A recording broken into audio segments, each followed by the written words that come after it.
My name is Lisa Edelbrock, and this is Shelby and Lisa. Good evening. My name is Shelby and Lisa. I am 21 years old. I am currently in my last year of a transition program called INSTEP here in the St. Clair School District. I am here to speak to you about the importance of special education from someone who has gone through it.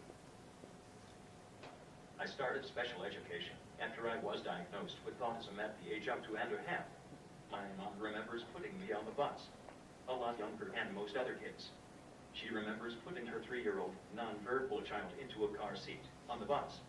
Very traumatic for her because I did not speak, and she was afraid I wouldn't get to where I belonged. Pretty scary for me too, but I love bus rides, so that made it fun. The teachers worked on communication, eye contact, socialization, and trying to get me to speak. I have an intellectual disability. For me, that means I have autism. It affects socialization, communication, and every other aspect of my life. But the biggest area it affects for me is communication. Today, I am pretty much nonverbal. That is why I use the school communication device called a Dynabox as my voice. Just because I am nonverbal doesn't mean I am not smart.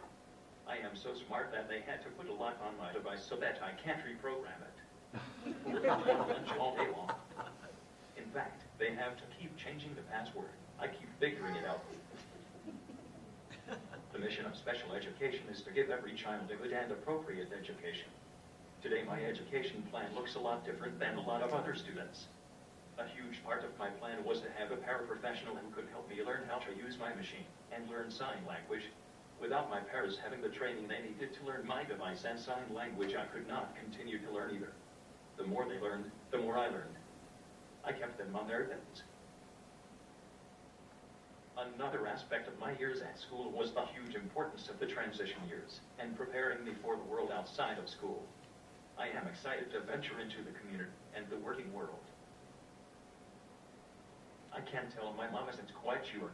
She likes being safe and is used to the security of the schools. But I am ready to move on, but I am more of a daredevil.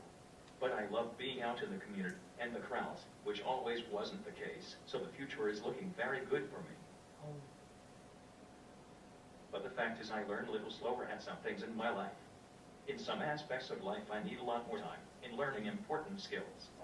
This transition period and the opportunity to repeat skills over and over again if needed, and more time to practice these functional skills is so important to me.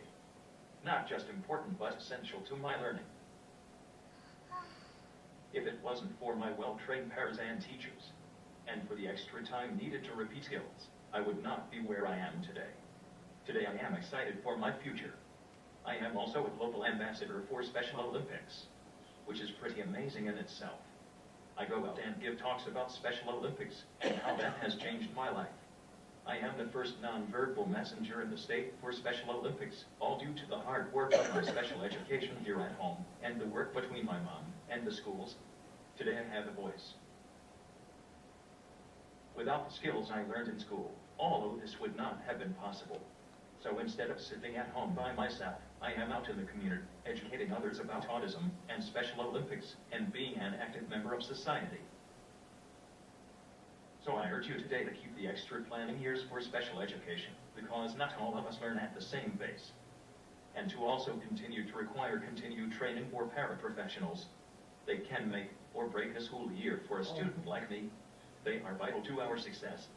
Our years of learning in school depend on them. And they depend on you to do the best for the rest of us that are just learning to use our voices. Thank you. Do you have questions for me or my mom, Lisa? Very good. See you on the trip. Like to ask? Yeah, very good. Nice job. Nice job.